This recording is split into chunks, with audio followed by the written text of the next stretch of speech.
বান্ধবী তো শ্বশুর বাড়ির লোকের তো খবরই নাই, কইলো তো আইতাছে, যেই সময় আইতাছে আইলেই তো খাইতে বইব না, তারপরে সাজানোর সময় তো পাবো না, কখন সাজামো আর কি করবো আল্লাহই জানে। কি করবো হেরা যদি লেট করে বেরোয়, অন্তত ব্যাগটা তো আগে বাসা পাঠাই দিতে পারতো ভাইয়ারে দিয়া, তাই লাগে থেকে সাজাই পরে রেখে দিতাম, মাইয়া খাইয়া নিয়ে চলে যাইতো শেষ।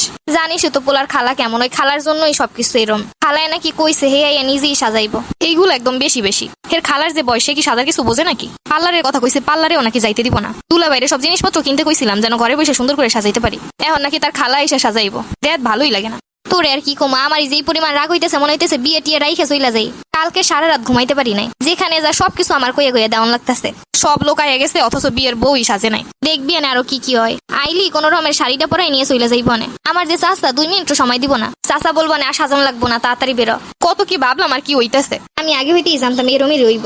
এই মিষ্টি পাতিলটা কই রাখছিলাম? আমি কি পাতিলের খবর জানি? আরে কি যে হইছে মাথাটার ভিতরে, যেটা যে জায়গায় রাখি মনেই থাকে না। ওই যে ওইদিকে মনে হয় জামাই চলে আইছে।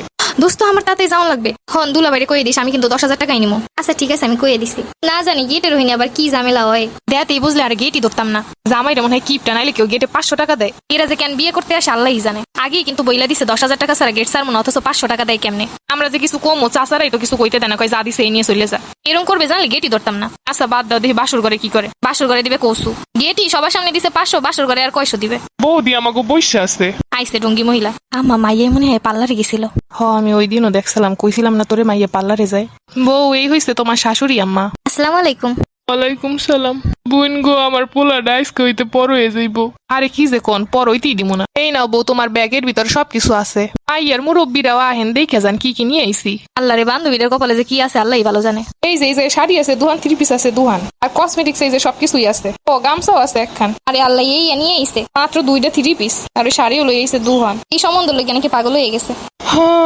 আরে পোলার খরচ মাত্র শুরু। হাওড়িদের অবস্থা দেখছো? আইসে হে হইতে খালি নিয়ে আসি সারতে আছে। ওনার দেখে মনে হইতেছে ওনার দুর্ভিক্ষ লাগছে। এখন তোমরা যদি কেউ সাজাইতে চাও মাইয়ারে, তাইলে মেকআপ কিন্তু একদমই দেওয়া যাইব না।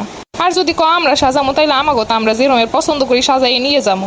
আইসা আমাকে ঠেকা পড়ছে, মেকআপ সারা সাজাই দেবো। এগো বউ হেরাই সাজাই নিক যেমনে মন চায়। কি এক অবস্থা, বিয়ের সময় এমন করা লাগে। হ্যাঁ, এই যুগে এরকমের খ্যাত মানুষ আছে। আচ্ছা তাইলে আমরাই সাজাইলাম, আমাকে বউ সুন্দর আছে, মেকআপ না করলেও ভালো দেখাইব। মানুষের বিয়ে নিয়ে কত শখ থাকে, আর এরা যে আমার নিয়ে কি তামাশা শুরু করছে। বিয়ের দিনে যদি এই অবস্থায় সারাটা জীবন যে কি অবস্থায় বুঝতেই পারতাছি। যেমনে পারে সাজাই নিক তো। আমাকে বউ সাজানো হয়ে গেছে। এমনি কি সুন্দর দেখা যাইতাছে, একটু যদি মেকআপ দিত কত সুন্দর দেখাইতো। বান্ধবী রাগ হইস না, দেখছই তো কি অবস্থা। তোর সাজানোর কথা ছিল কিন্তু হেরাই তো সাজাইতে দিল না। আরে বেটা, তারা বাড়ি দিয়ে বুদ্ধি করে এসে সাজনের শাড়ি দিব নাই লেগা। সমস্যা নাই, বিয়ের পরে 2 বান্ধবী মিলে ইচ্ছা মতো সাজমনে। ওই সাজানো হইছে, তাড়াতাড়ি মাইয়া লই আও। ওই যে শুরু হয়ে গেছে চাচা গো ডাক। একটু যে সবার কথাটা কয়ে যাবো সেই উপায় নাই। বান্ধবী আম্মাই কই গেছে দেখছো? আমার আর দেখলামই না। আন্টি তো ওই দিকের কাজ করতে করতেই শেষ, এদিকের খেয়ালই নাই হের। দেখ এরকম নাকি মানুষ বিয়ে করে? বান্ধবী একটু আমারে পাঠাই দে তো আমার কাছে। আচ্ছা দাঁড়া দেখতাছি। আপা বাইর দিয়ে কল দিতাছে, তাড়াতাড়ি বেরোন লাগবো আমাকে। চল তাড়াতাড়ি চল। এইদিকে আমার নিয়েও যাইতেছে, আমার বাড়ির লোকেরও খবর নাই। মনে হইতেছে বিয়ে দিলি যেন বাইসে গেল।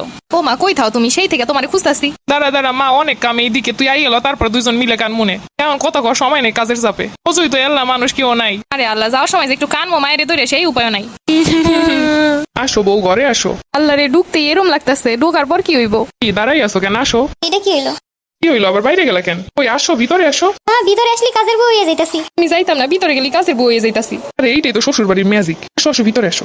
আল্লাহ, তো ভয় লাগতেছে কেন? যাই হোক, দেখি শ্বশুর বাড়ি আর কত রকম ম্যাজিক আছে। আমাদের এই পর্বটি সবাইকে মজা দেওয়ার জন্য সাজানো হয়েছে, বাস্তব কোনো কাহিনীর সাথে মিল রেখে করা হয়নি। বান্ধবী যখন বাসর ঘরের গেট ধরে সেই পর্বটির জন্য অপেক্ষা করুন।